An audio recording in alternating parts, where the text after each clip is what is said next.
Fondation pour le logement des personnels de l'enseignement FLE a entamé les procédures de création d'une microfinance pour les enseignants. Des informations erronées mêlées à des spéculations sans nom s'observent.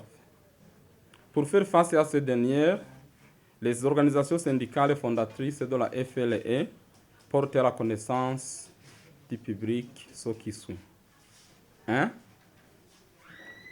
La Fondation pour le logement des personnels de l'enseignement FLE est le fruit des négociations qui ont eu lieu en 2002 entre le gouvernement et les syndicats des enseignants. À l'issue des accords du 4 juillet 2002 de la même année, la FLE est le fruit des négociations qui ont eu lieu en 2002 entre le gouvernement et les syndicats des enseignants. À l'issue des accords du 4 juillet de la même année, les deux parties se sont convenus de mobiliser les fonds nécessaires pour le démarrage des activités. La constitution de l'épargne par les enseignants n'a commencé en 2008 qu'après l'acquisition de la personnalité juridique de cette fondation. La planification de l'avenir de la fondation a toujours fait objet du consensus entre le gouvernement et les syndicats négociateurs. Ce qu'on est en train de faire ces derniers jours vise donc la conformité de la FLE Fondation à la loi numéro 1/12 du 28 juillet 2017 régissant les sociétés coopératives et aux recommandations du régulateur du secteur financier qu'est la BRB. La Fondation FLE n'est pas à liquidation comme certains le présagent.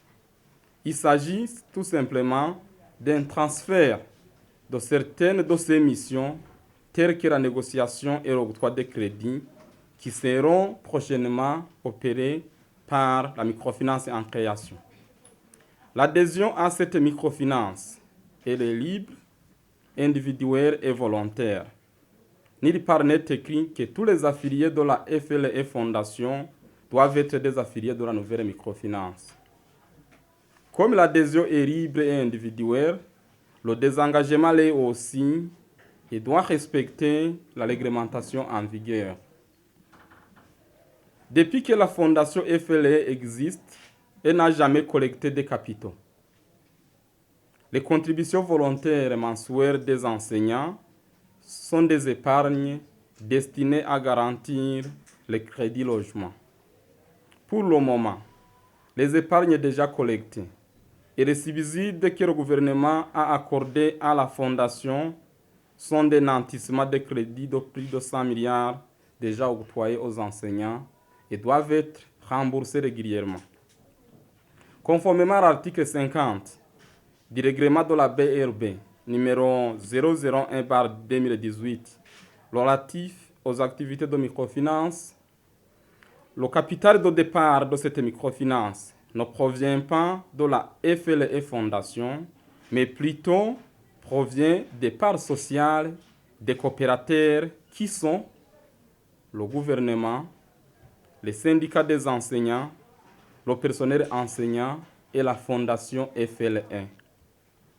Concernant le choix de la catégorie, c'est le gouvernement et les syndicats sont compétents pour choisir celle qui pérennise les acquis des négociations menées en 2002. Nous sommes donc convenus sur la microfinance troisième catégorie qui présente les avantages suivants. La coopérative appartient à tous les coopérateurs. Ils ont tous les mêmes droits. Chaque membre a une seule voix. Et ne vise pas trop d'intérêts, mais vise par contre l'accès facile au crédit avec des taux d'intérêt les plus bas possibles. Ces clients sont les membres. Ce sont eux qui décident des conditions les plus meilleures d'améliorer les conditions d'accéder au crédit logement.